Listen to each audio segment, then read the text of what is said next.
আসসালামু আলাইকুম ওয়া রাহমাতুল্লাহি ওয়া বারাকাতুহু। আলহামদুলিল্লাহি রাব্বিল আলামিন ওয়াস সালাতু ওয়াস সালামু আলা রাসূলিল কারীম ওয়া আলা আলিহি ওয়া আসহাবিহি আজমাইন, আম্মা বা'দ। আসহাবে কাহাফ ইনস্টিটিউটের উদ্যোগে আজকে সূরাতুল মুলক এর অনুবাদ আমরা শুরু করতে যাচ্ছি।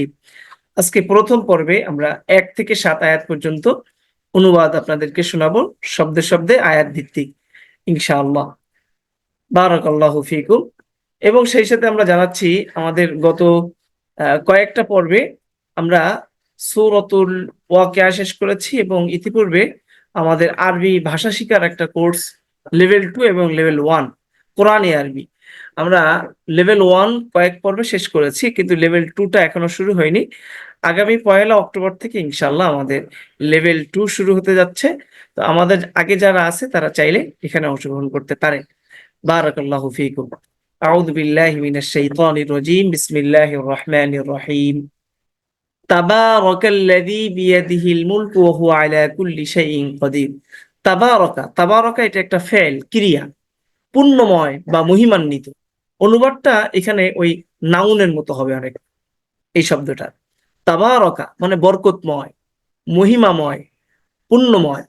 আল্লাযী মানে যিনি, বিয়াদিহি এখানে ৩টা কালেমা। বিয়াদিহির মধ্যে ৩টা শব্দ আছে, একটা হচ্ছে বি, ইয়াদুন আর হি, ৩টা শব্দ এখানে। আর বি মানে তে, মধ্যে আমরা বলি না হাতে, তাহলে তে এটা হলো বি দিয়ে। আর ইয়াদুন মানে হাত, আর হি মানে তার, তাহলে অর্থ হবে বিয়াদিহি তার হাতে। তাহলে তাবারাকা পুণ্যময়, আল্লাযী বিয়াদিহি যার হাতে, আল মুলকু, মুলকুন মানে রাজত্ব, আর যদি আলিফ লাম হয় আল মুলকু তাহলে অর্থ হবে সমস্ত রাজত্ব। আল মুলকু সমস্ত রাজত্ব, আল্লাযী বিয়াদিহি আল মুলকু যার হাতে সমস্ত রাজত্ব, তিনি মহিমান্বিত। তাহলে মহিমান্বিত তিনি যার হাতে সমস্ত রাজত্ব।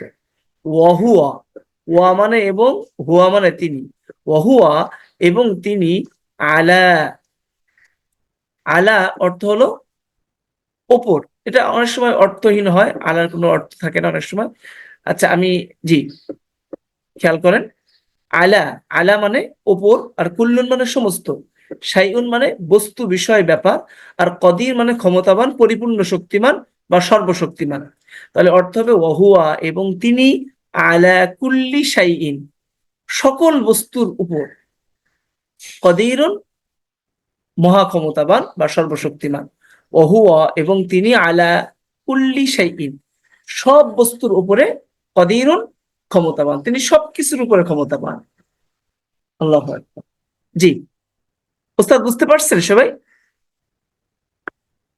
ওস্তাদ আপনারা কি বুঝতে পেরেছেন? জি আলহামদুলিল্লাহ, জি আলহামদুলিল্লাহ। এরপর দেখেন দ্বিতীয় আয়াতটা একটু খেয়াল করেন। আল্লাহ রাব্বুল আলামিন দ্বিতীয় আয়াতে বলছেন আল্লাযী, আল্লাযী মানে যিনি, খলাকা, খলাকা মানে সৃষ্টি করেছেন, খলকুন মাজদার থেকে, মাউতা মৃত্যু সৃষ্টি করেছেন, ওয়াল, ওয়া মানে এবং, হায়াত মানে জীবন, ওয়াল হায়াতা এবং জীবন সৃষ্টি করেছেন। তো ওই বরকতময় মহিমান্বিত আল্লাহকে আল্লাযী যিনি, খলাকা সৃষ্টি করেছেন, আল মাউতা যিনি মৃত্যু সৃষ্টি করেছেন, ওয়াল হায়াতা এবং জীবন সৃষ্টি করেছেন। কেন করেছেন? লিয়াবলুয়া তিনি পরীক্ষা করার জন্য, লিয়াবলুয়া একটা কালেমা, তোমাদের তিনি পরীক্ষা করার জন্য, কুম তোমাদেরকে, লিয়াবলুয়া কুম তিনি তোমাদেরকে পরীক্ষা করার জন্য। কি পরীক্ষা? আইয়ুন মানে কে, কুম মানে তোমাদের, আইয়ুকুম তোমাদের কে, তোমাদের কে কি, আহসানু সর্বোত্তম, তোমাদের কে সর্বোত্তম, আমালা, আমালা অর্থ হলো আমল কাজ, তাহলে আহসানু আমালা কর্মে সর্বশ্রেষ্ঠ, কর্মে সর্বোত্তম, আহসানু আমালা। অনুবাদ এই দুটোর একসাথে করব। আইয়ুকুম আহসানু আমালা কর্মে সর্বোত্তম তোমাদের মধ্যে কে, লিয়াবলুয়াকুম তোমাদের এটা পরীক্ষা করার জন্য তিনি জীবন মৃত্যু সৃষ্টি করেছেন। ওয়া হুয়া, ওয়া এবং হুয়া তিনি, ওহুয়া এবং তিনি, আল আজিজু পরাক্রমশালী, আল গফুরু অতি ক্ষমাশীল। আর একটু তাড়াতাড়ি বলতে হচ্ছে, আমাদের টাইমটা শেষ হয়ে যাবে এই জন্য। তো জি ওস্তাদ, আশা করি বুঝতে পারছেন। তারপরে 3 নম্বর আয়াত, আল্লাযী খলাকা, আল্লাযী এই অর্থটা আগেও গেছে, আল্লাযী যিনি, খলাকা সৃষ্টি করেছেন, আল্লাযী খালাকা, যিনি সৃষ্টি করেছেন, সাবআ, সাবউন শব্দের অর্থ হলো সাত। হ্যাঁ, সামাউন এর বহুবচন সামাওয়াত, অর্থ আকাশ। তাহলে সাবআ সামাওয়াতিন, সাত আকাশ, যিনি সৃষ্টি করেছেন সাত আসমান। তিবাকা, তিবাকুন শব্দটা তবাকুন এর বহুবচন, তিবাকুন, তবাকুন এর বহুবচন তিবাকুন, অর্থ স্তর। তো সাবআ সামাওয়াতিন, সাত আসমান, তিবাকা, স্তরে স্তরে। মা তারা, মা তারা, উম, মা তারা, তুমি দেখবে না, তুমি দেখতে পাবে না, মা তারা, তুমি দেখতে পাবে না, ফি মানে মধ্যে, খলকুন মানে সৃষ্টি, রহমান মানে রহমান, মা তারা ফি খলকির রহমান, তুমি রহমানের সৃষ্টির মধ্যে দেখতে পাবে না। মিন, মিনের অর্থ কখনো কখনো হয় কোন, মিনের অর্থ অনেক সময় হয় কোন। সূরা ইয়াসিনে আমরা অনেকবার দেখেছি এটা। মিন কোন, তাফাউত, তাফাউত মানে অসঙ্গতি, ত্রুটি। তাহলে মিন তাফাউতিন, কোন ত্রুটি, তাহলে তুমি রহমানের সৃষ্টির মধ্যে কোনো ত্রুটি দেখতে পাবে না। হা, অতঃপর, পুনরায়, আবার, ইরজি মানে ফিরাও, বাসারা দৃষ্টি, বাসারুন মানে দৃষ্টি, ইরজিল বাসারা তুমি দৃষ্টি ফেরাও, ফারজিল বাসারা তুমি আবার দৃষ্টি ফেরাও, মানে আসমান দেখছো একবার, আবার দেখো, ফারজিল বাসারা তুমি দৃষ্টি পুনরায় ফেরাও। হাল তারা, তুমি কি দেখো, হাল তারা তুমি কি দেখতে পাও, হাল মানে কি, তারা মানে দেখতে পাও তুমি, হাল তারা তুমি কি দেখতে পাও, মিন কোন, মিন মানে কোন, ফুতুর, ফুতুর মানে ত্রুটি বা ফাটল, হাল তারা তুমি কি দেখো, মিন ফুতুর কোন ত্রুটি কিংবা কোন ফাটল, আসমানে কোথাও কোনো ফাটল দেখতে পাও। 4 নম্বর আয়াত, আল্লাহ রাব্বুল আলামিন বলছেন, সুম্মা রুজি'ল বাসারা কাররাতাইনি ইয়ানকালিব ইলাইকাল বাসারু খাসিআন ওয়া হুয়া হাসীর। সুম্মা, সুম্মা রুজি'ল বাসারা, সুম্মা অর্থ অতঃপর, ইরজি'a অর্থ ফেরাও, বাসারা দৃষ্টি, সুম্মা রুজি'ল বাসারা অতঃপর দৃষ্টি ফেরাও, কাররাতাইন, কাররাতুন শব্দের অর্থ হলো বার। তো কাররাতুন এর দ্বিবচন হলো কাররাতানি বা কাররাতাইনি। এই যে কাররাতাইনি শব্দটা দেখতে পাচ্ছেন, এটা দ্বিবচনের একটা রূপ। এক বচন হলো কাররাতুন, দ্বিবচন কাররাতাইনি বা কাররাতান, অর্থ বার, বারবার, পুনরায়।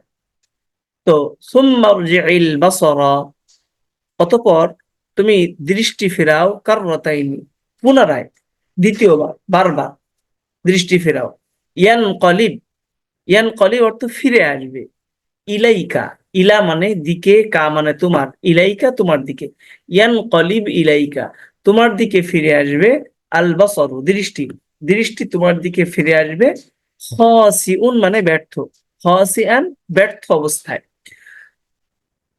অর্থ হলো অতঃপর তুমি দৃষ্টি ফেরাও পুনরায়, বারবার, ইয়ানকালিব ফিরে আসবে, ইলাইকা তোমার দিকে, আল বাসার দৃষ্টি তোমার দিকে ফিরে আসবে, খাসিআন ব্যর্থ হয়ে, ওয়া হুয়া এবং তা, তিনি, সে, ওয়া হুয়া এবং সেটি, সেটি বলতে ওই মানুষটা, ওই লোকটি, হাসির ক্লান্ত পরিশ্রান্ত বা চোখ, ওয়া হুয়া আর সেটি অর্থ চোখ, হাসিরন ক্লান্ত শ্রান্ত বা পরিশ্রান্ত থাকবে।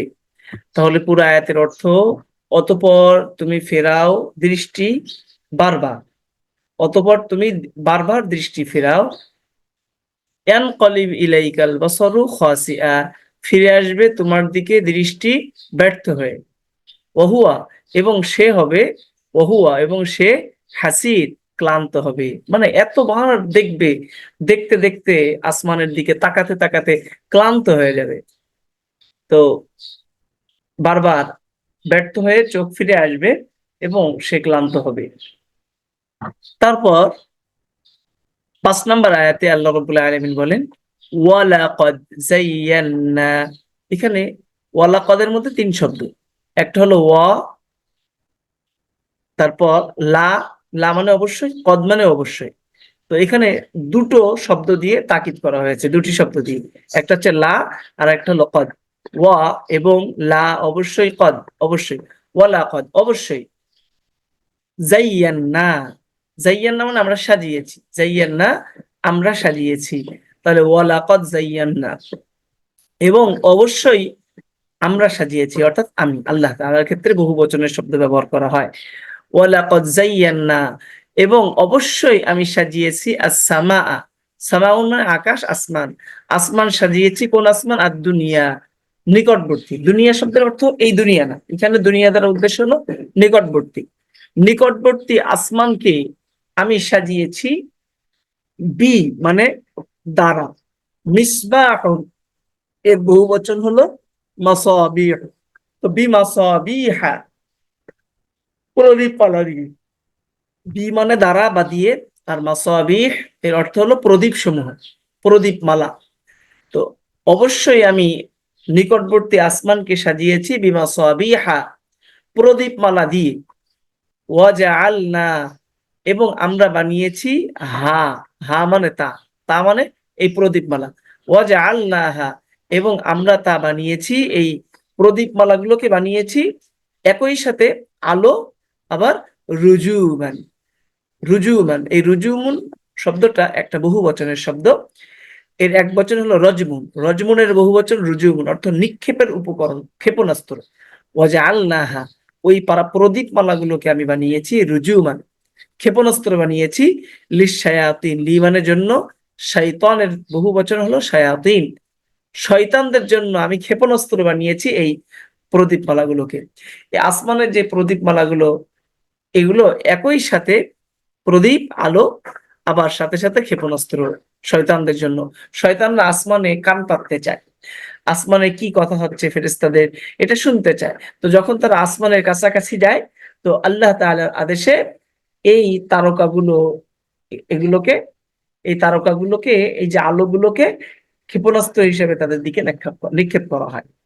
এরপর আল্লাহ তাআলা বলেন ওয়া আতাদনা, ওয়া এবং আতাদনা, আমরা প্রস্তুত রেখেছি, লাহুম, লি মানে জন্য, আর হুম মানে তাদের, লাহুম তাদের জন্য, ওয়া আতাদনা লাহুম, এবং তাদের জন্য আমি প্রস্তুত রেখেছি এই শয়তানদের জন্য আযাব আস-সাঈর, আযাব মানে আযাব শাস্তি, আর সাঈর মানে জ্বলন্ত আগুন, জ্বলন্ত আগুনের শাস্তি আমি তাদের জন্য প্রস্তুত রেখেছি।